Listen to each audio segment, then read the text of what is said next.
चलें स्टार्ट करते हैं आर्नल्ड। और आर्नल्ड को स्टार्ट करने के लिए सबसे पहले हमें उसको लोड करना होगा। ओपन करते हैं हम प्लगइन मैनेजर, विंडोज़ पे जाएं, setting preferences, then plugin manager.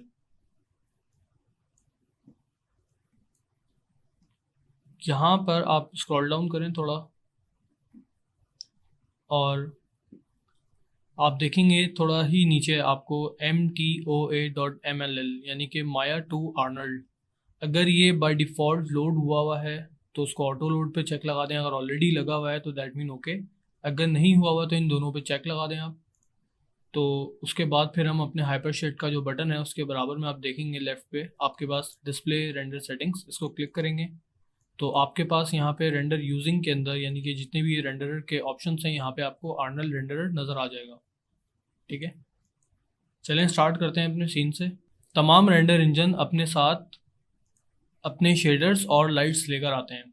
अभी हमने अपने पूरे सीन को जिस शेडर के थ्रू शेड किया हुआ है वो माया का अपना शेडर है, ब्लिन या लैम्बर्ट या फोंग। हमने देखना ये है कि हम किस तरह से अब इसको आर्नल्ड में यूज़ कर सकते हैं या उसको कन्वर्ट कर सकते हैं। तो अपना हाइपरशेड ओपन कर लें आप। जैसे ही आप हाइपरशेड ओपन करेंगे आपके पास क्रिएट की जो विंडो है यहाँ पे आप देखिएगा कि माया के नीचे आपके पास आर्नल्ड सेपरेट आ रहा है। इस आर्नल्ड के अंदर आप देखेंगे तो इसके अपने कुछ टेक्सचर्स हैं, लाइट्स हैं, इसके शेडर्स हैं, इसकी यूटिलिटीज़ हैं। तो हम इनमें से शेडर्स और लाइट को विजिट करेंगे। शेडर पे क्लिक कर दें और शेडर पे क्लिक करने के बाद आप अपना कोई भी एक शेडर ग्राफ कर लें। जैसे मैं रूफ टॉप को ले लेता हूँ, उसको मैं ग्राफ कर लेता हूँ।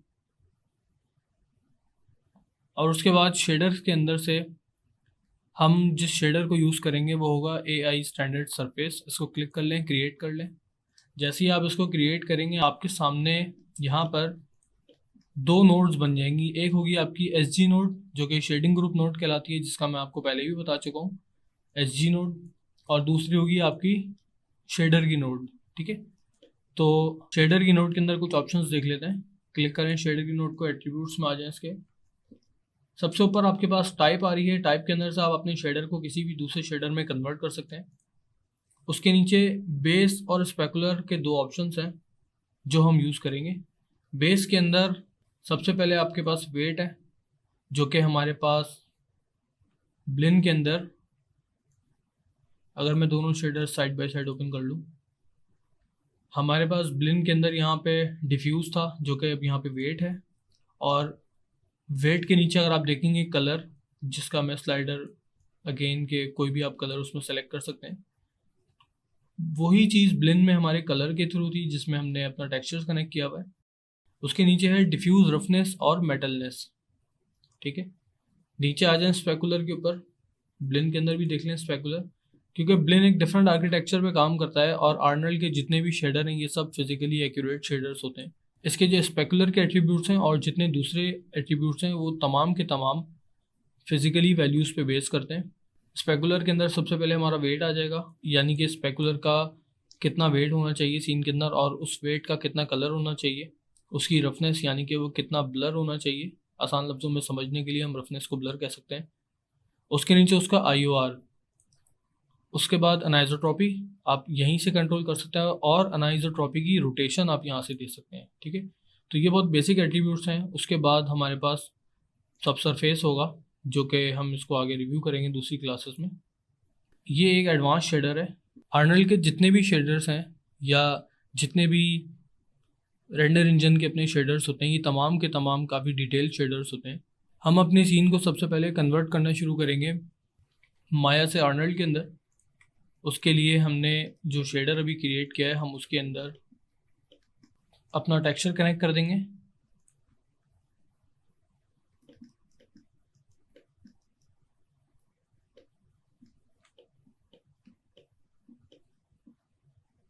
आउट कलर को अगेन ड्रॉप किया बेस कलर के ऊपर। ठीक है, यानी कि मैंने अपने बेस के अंदर जो कलर था उसके अंदर मैंने ये टेक्सचर कनेक्ट कर दिया। और उसके बाद इस ऑब्जेक्ट को मैंने सेलेक्ट किया या जहाँ जहाँ मेरा ये शेडर लगा हुआ था मैंने वहाँ पे जाके सेलेक्ट करके अपने शेडर को अप्लाई कर दिया। इसी तरीके से मैंने ग्राउंड में अगर ये टेक्सचर लगा रखा है, शेडर लगा हुआ है, तो मैं इसको कन्वर्ट कर लूँगा। शेडर अप्लाई कर दें, देन उसके अंदर आप कलर की नोट डाल दें। ठीक है, इसी तरीके से हम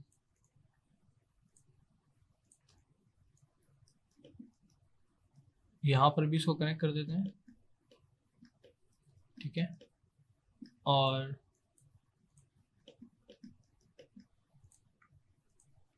यहाँ पर भी हम इसको कनेक्ट कर देते हैं।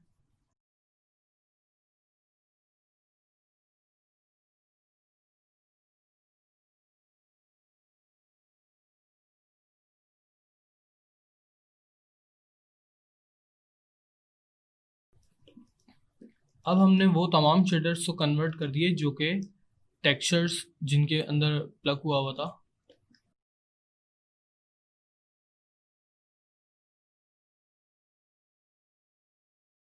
अब हम उन तमाम शेडर्स को भी कन्वर्ट करेंगे जो कि एक सॉलिड कलर पे बेस करते थे। ठीक है, कलर की सिलेक्शन लेने के लिए आपने अपने कलर को क्लिक करना है, तो वो कलर ऑटोमेटिकली आपके पास फर्स्ट बॉक्स में कलेक्ट हो जाएगा। कलर अगेन देखने के लिए आप उसको डीसेलेक्ट करें और दोबारा क्लिक करें, तो वो कलर आपके पास यहाँ पिक हो जाएगा। तो उसके बाद आप अपने शेडर से राइट क्लिक होल्ड रखेंगे, सेलेक्ट ऑब्जेक्ट्स विद मटेरियल, तो वो शेडर जहाँ जहाँ लगा हुआ होगा उसमें उस ऑब्जेक्ट को सबको सेलेक्ट कर लेना है और देन आप अपने आर्नल को अप्लाई कर दें। आर्नल अप्लाई करने के बाद आप यहाँ से शेडर के अंदर आप कलर को क्लिक करेंगे, तो वो कलर आपने पिक किया हुआ होगा ऑलरेडी, उसको क्लिक कर दें तो वही कलर आपके पास सब जगह अप्लाई हो जाएगा। इसी तरीके से हम दूसरे शेडर्स भी अपने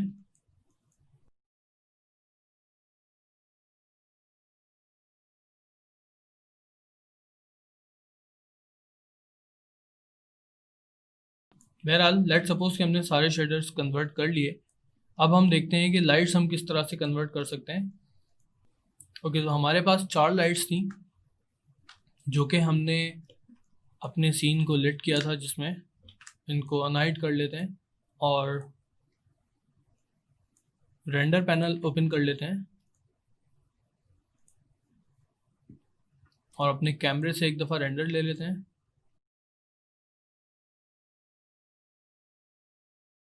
लाइट्स को आइसोलेट कर लेते हैं, देख लेते हैं कितनी लाइट्स हमारे सीन में लगी हुई हैं इस वक्त। सो हमने अपने डायरेक्शनल लाइट को हाइड कर लेना है और बाकी जितनी भी हमारी लाइट्स थी कि हमने माया की एरियल लाइट से क्रिएट की थी, एक फेक फिल था ये। अगर आप ऊपर देखेंगे तो सेकंड लास्ट ऑप्शन आपके पास आर्नल्ड का आ रहा होगा, उसको आप क्लिक करें, उसके अंदर लाइट्स में आ जाए और इसको टेयर ऑफ कर लें। ठीक है, तो यहाँ पर आपके पास आर्नल्ड की लाइट्स आ रही हैं, जिसके अंदर सबसे पहले नंबर पे आपको एरिया लाइट नज़र आएगी। एरिया लाइट ये वही लाइट है जो कि हम अभी यूज़ करते आ रहे थे, रेक्टेंगुलर लाइट जिसको हम कह सकते हैं। उसके नीचे अगर आप देखेंगे तो स्काई डोम लाइट है। स्काई डोम लाइट क्या करती है, जैसे ये अपने नाम से ही बता रही है, स्काई डोम, ये एक डोम क्रिएट कर देगी और वो डोम आपकी स्काई की लाइट कास्ट करेगा, यानी कि वो इनडायरेक्ट फिल आपको जनरेट करके देगा। उसके नीचे आप देखेंगे तो मैश लाइट लिखा हुआ है। मैश लाइट का मतलब आप किसी भी मैश को, यानी कि किसी भी पॉलीगॉन को, जैसे मैंने अभी ये पॉलीगॉन अगर सेलेक्ट किया हुआ है तो मैं इसको लाइट बना सकता हूँ, मैं इसको लाइट बना सकता हूँ, यानी कि लाइट कास्ट करना शुरू कर देगा। बट ये आपको बहुत ज़्यादा रेंडर कॉस्टली भी पड़ेगा और इसके अंदर आपको सैम्पलिंग बहुत ज़्यादा रिक्वायर्ड होगी। उसके बाद फोटोमेट्रिक लाइट्स, ये लाइट्स ज़्यादातर वो लाइट्स होती हैं जो कि मैपिंग के थ्रू चलती हैं। उसके बाद आ जाएं आप लाइट पोर्टल के ऊपर। ये लाइट हम विंडोज़ वगैरह के अंदर यूज़ करते हैं, इंटीरियर वगैरह की अगर हमें लाइटिंग करनी हो तो पोर्टल लाइट यूज़ की जाती है। उसके बाद सबसे नीचे है हमारे पास फिजिकल स्काई। ठीक है, ये फिजिकल स्काई के एट्रीब्यूट्स होते हैं सारे इसके अंदर। तो हम यहाँ पे बनाने जा रहे हैं स्काई डोम लाइट। इसको क्लिक कर दें, स्काई डोम क्रिएट हो जाएगा। एट्रीब्यूट एडिटर में आ जाएं। ठीक है, मैं अपनी तमाम लाइट्स को हाइड करके सिर्फ स्काई डोम से मैं अगर एक रेंडर लेके देखूँ, अब आप देख सकते हैं कि आपके पास कितना ज़बरदस्त एक फिल जनरेट हो गया है। ठीक है, ये हमारा इससे पहले रेंडर था जो कि हमने मैनुअली माया की लाइट के थ्रू हमने एक फिल जनरेट किया था, और यहाँ पे हमारे पास एक स्काई का, यानी कि स्काई डोम लाइट का हमारे पास एक फिल जनरेट हो चुका है, जो कि आपको काफ़ी हद तक दूसरे वाले, यानी कि जो हमने इससे पहले लाइट सेटअप किया था उससे काफ़ी हद तक आपको तब्दील नज़र आ रहा होगा और काफ़ी अच्छा फिल नज़र आ रहा होगा। यानी कि कोई भी जगह ऐसी आपको नहीं नज़र आ रही जहाँ पे बिल्कुल 100% आपके पास ब्लैक पिक्सल नज़र आ रहे हो, यानी कि शेडोज हों। और जैसा कि आप देख सकते हैं कि हमारे पास हर शेडर का अपना एक एट्रीब्यूट है जो कि काफ़ी डिफरेंट बिहेव कर रहा है उस लाइट के साथ, क्योंकि पहले जो लाइट्स थी वो सारी माया की लाइट्स थी और माया के शेडर थे, और अब जो सारी लाइट्स हैं, या अभी तो फ़िलहाल एक ही लाइट हमने इसमें सीन में ऐड की है, और इसके साथ जितने भी शेडर हैं तकरीबन वो आर्नल्ड के अपने शेडर हैं। तो आर्नल्ड के अपने जो शेडर हैं वो तमाम के तमाम, जैसा मैंने पहले भी बताया कि वो फिज़िकली बेस्ड होते हैं। तो उसके थ्रू जब हम काम करते हैं और जब फिज़िकली लाइट्स के साथ हम काम करते हैं तो हमारे सीन के अंदर एक डिफरेंट लुक आना शुरू हो जाता है। हम थोड़ा सा और उसको रिफाइन करते हैं। एट्रीब्यूट एडिटर ओपन कर लें स्काई डोम के। स्काई डोम के एट्रीब्यूट देख लेते हैं। सबसे पहले हमारे पास कलर है, उसके बाद इंटेंसिटी है, फिर रेजोल्यूशन है। ठीक है, स्काई डोम लाइट के अंदर हम ज़्यादातर HDR को यूज़ करते हैं। इसको क्लिक करें, फाइल पे आ जाएं। ठीक है, और आप अपनी कोई भी HDR ओपन कर लें। ओके, सो मैंने एक HDR सेलेक्ट की है और मैं इसको प्लेस कर रहा हूँ। अब हम इसका एक रेंडर लेते हैं, कीप कर लें अपने रेंडर को और अगेन रेंडर ले लें। अब आप देखेंगे कि आपकी लाइट के अंदर एक फिल के अंदर एक डिफरेंट लुक आ रहा है। आपने अपनी लाइट की इंटेंसिटी नहीं चेंज की, आपने जस्ट उसके अंदर एक HDR ऐड कर दिया है, इनपुट दे दिया उसका। तो उसकी वजह से क्या हुआ कि पहले अगर हम रिव्यू करें अपनी लाइट के ऊपर, तो पहले वाली जो हमारी लाइट थी जिसका एक सिंपल वाइट कलर था, उसने हमारे सीन को हर तरफ से लिट कर दिया था। हमारे सीन को हर तरफ से उसने लाइट्स प्रोजेक्ट करना शुरू कर दी थी, यानी कि लाइट उसने हर तरफ से मारना शुरू कर दी। अब जब हमने उसको एक HDR मैप लाइट के अंदर प्लग कर दिया, इनपुट दे दिया उसका, तो उसके बाद उस लाइट ने HDR को रीड किया, और आप मेरे व्यू पोर्ट पे देख सकते हैं कि ये मैंने HDR लगाया है। ठीक है, तो इस HDR के अंदर जहाँ जहाँ मेरे पास ब्लैक पिक्सल्स हैं वहाँ से लाइट कास्ट नहीं हो रही, और जहाँ जहाँ वाइट पिक्सल्स हैं या ब्राइट पिक्सल्स हैं वहाँ से उसने लाइट कास्ट करना शुरू कर दी। तो मेरी जो सन की डायरेक्शन इस वक्त बन रही है, जो कि मेरे HDR के अंदर सन का जो भी पॉइंट होगा, लेट सपोज अगर इस जगह पे मेरे सन का पॉइंट है, इस जगह पे, तो वो यहाँ से अच्छी लाइट कास्ट करेगा। और अगर मेरे HDR के अंदर इस जगह से जहाँ जहाँ पे ट्रीज हैं, यहाँ पे अगर डार्क पॉइंट्स हैं, तो वो यहाँ से कम लाइट जनरेट करेगा। तो इस तरह से स्काई डोम लाइट के अंदर HDR ऐड करने से हमें एक डायनामिक फिल मिलता है, जो कि देखने को भी काफ़ी अच्छा लगता है। आप मुख्तलिफ लाइट्स इसके अंदर ऐड करके अपने फिल को ट्राई कर सकते हैं कि आपको किस तरह का फिल चाहिए और किस तरह का नहीं। आप अपनी लाइट को रोटेट करके भी देख सकते हैं। अगर मैं इसमें IPR रन करता हूँ तो देखिएगा,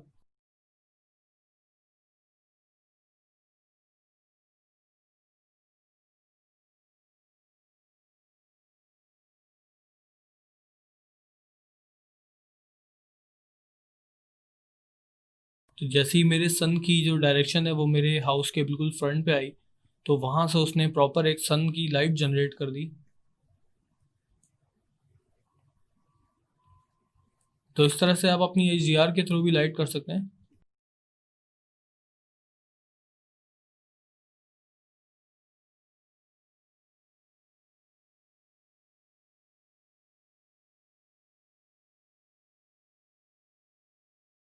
ठीक है, चलें हम इसको फाइनल करेंगे।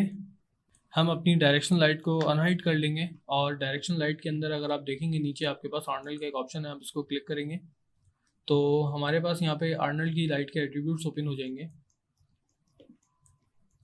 अगेन हम अपने कैमरे को हाइड करते हैं और लाइट को सिलेक्ट करते हैं, और एक और मज़ीद हम IPR ले लेते हैं छोटा सा। और अब हम अपनी लाइट के अंदर थोड़े से आर्नल्ड के एट्रीब्यूट्स को चेक करेंगे। Use colour temperature. Colour temperature के बारे में मैं आपको थोड़ी सी गाइड करता चलूँ। कलर टेम्परेचर हमारे पास लाइटिंग के अंदर बहुत इम्पॉर्टेंट रोल प्ले करता है, क्योंकि कलर टेम्परेचर के थ्रू ही हम अपने सीन को कलर बैलेंस कर पाते हैं, या हम वो बता सकते हैं कि ये लाइट किस टाइम की है कलर टेम्परेचर और शेडोज़ के एंगल के हिसाब से। अगर आप गूगल करेंगे तो आपको कलर टेम्परेचर का एक चार्ट आपको हासिल हो जाएगा। इसके अंदर अगर आप देखेंगे तो कलर टेम्परेचर के अंदर डिफरेंट आपको इंफॉर्मेशन देखने को मिलेगी, जिसमें हमारा जो कलर टेम्परेचर स्टार्ट हो रहा है वो 1000 केल्विन से 10,000 और प्लस मज़ीद जा रहा है। जितने कम केल्विन्स होंगे कलर के, ठीक है, टेम्परेचर का, उतना ही आपकी लाइट का जो कलर होगा वो वार्म की तरफ होगा, और जितनी ज़्यादा कलर टेम्परेचर के अंदर आपके वैल्यूज़ होंगी उतना ही आपको कूल कलर देखने को मिलेगा अपनी लाइट के अंदर। अब यहाँ से हम स्टार्ट करते हैं कि 2000 केल्विन आपको नज़र आ रहा है, दैट मीन के ये कैंडल लाइट के अंदर प्रेफरेबल केल्विन होता है, ये वैल्यूज़ होती हैं। इस कलर चार्ट को देखते हुए हम एक सीन के अंदर एक्सपीरियंस भी कर सकते हैं कि किस तरह से हम लाइट कलर चेंज कर सकते हैं, क्योंकि यहाँ पे हमारे पास जो एक नॉर्मल डे लाइट का जो कलर होता है, ब्राइट सनी डे का जो कलर होता है, वो 48 से 5500 केल्विन तक होता है, ठीक है।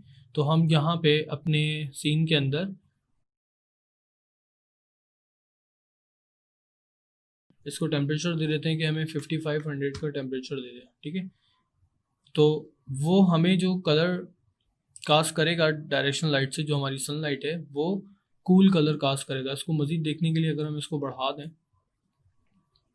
तो आपको नज़र आएगा कि आपके रेंडर के अंदर ब्लूज ऐड हो चुके हैं ज़्यादातर, ठीक है। ओके, सो हम यहाँ पे अपना टेम्परेचर 5500 सेट कर देते हैं, ठीक है।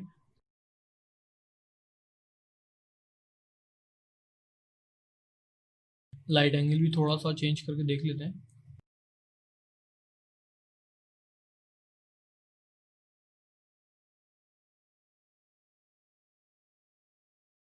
अच्छा, इसके बाद आप देखेंगे नीचे आपके पास एक्सपोजर होगा, देन एंगल होगा, ठीक है। एक्सपोजर क्या करेगा, इसकी लाइट की जो अपनी एक इंटेंसिटी है, एक्सपोजर उसको बढ़ाएगी।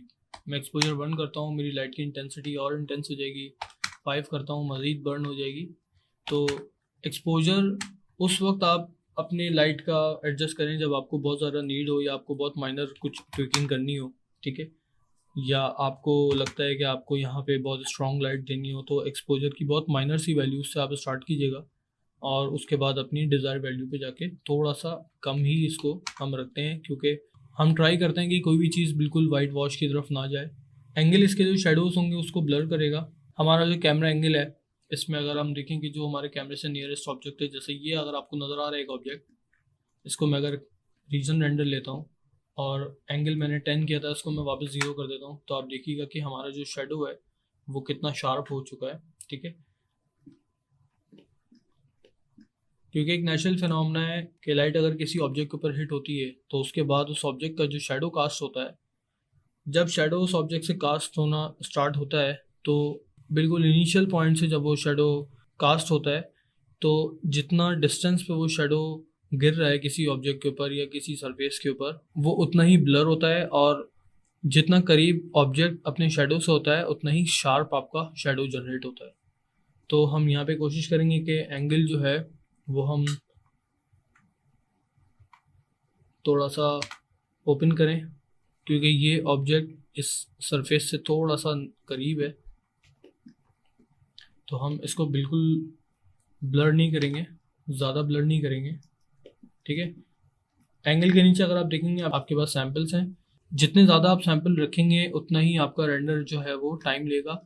तो हम कोशिश करते हैं कि अपने सीन सेटअप के अंदर सैम्पल्स बिल्कुल मिनिमम से मिनिमम रखें। जैसे यहाँ पे बाय डिफ़ॉल्ट 1 थे, 1 भी ठीक है, बट 2 में थोड़ा सा आपको एक रिफाइनमेंट नज़र आ रही है शेडो के अंदर।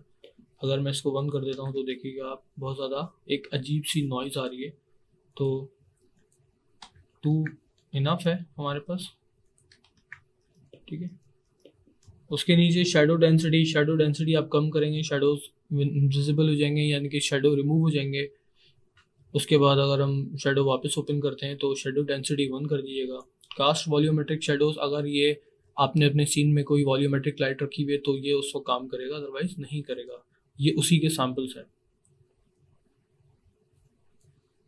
ठीक है। तो ये थे हमारे पास हमारी लाइट के कुछ ऑप्शंस डायरेक्शन लाइट की, जिसको हमने अब कन्वर्ट कर दिया आर्नल के अंदर, और अब हम इसको आर्नल के एट्रीब्यूट्स के थ्रू कंट्रोल कर रहे हैं। अब हम अपनी डोम लाइट को इनेबल करेंगे अगेन, और डोम लाइट को इनेबल करने के बाद एक रिफ्रेश कर लेते हैं रेंडर, ठीक है। और चूँकि हमारी डोम लाइट का जो एरिया है, जो बैकग्राउंड में नज़र आ रहा है हमें, वो बिल्कुल प्योर वाइट आ रहा है, तो हम स्काई डोम लाइट को अपने रेंडर के अंदर से हटा देंगे। तो उसका तरीका ये होता है कि हम अपने स्काई डोम को सिलेक्ट करते हैं, और इसके नीचे आप देखेंगे विजिबिलिटी का एक टैब है जो कि ओपन हुआ है। इसके अंदर सबसे फर्स्ट है आपके पास कैमरा। हम कैमरे को यहाँ से 0 कर देंगे, तो ये लाइट जो है हमारे रेंडर कैमरे के अंदर से हाइड हो जाएगी, यानी कि ये रेंडर होना बंद हो जाएगी। मगर ये अपना बाकी जो भी इसका काम है वो करती रहेगी अपना, जैसे ये लाइट वगैरह जो दे रही है या रिफ्लेक्शंस में आ रही है वो सब अपनी जगह पे प्रॉपर करती रहेगी। ठीक है, तो इस तरह से हमने अपनी माया की तमाम लाइट्स को और तमाम शेडिंग नेटवर्क्स को हम कन्वर्ट कर देंगे आर्नल्ड के अंदर, और उसके बाद हमारा जो ये सीन होगा ये पूरा आर्नल्ड पे बेस करेगा। ठीक है, तो उसके बाद हम देखते हैं आर्नल्ड की रेंडर सेटिंग्स क्या होती हैं, लेकिन उससे पहले हमें जानना ज़रूरी है कि रेंडर ग्लोबल्स क्या होते हैं। तो चलिए चलते हैं अपने नेक्स्ट लेसन की तरफ।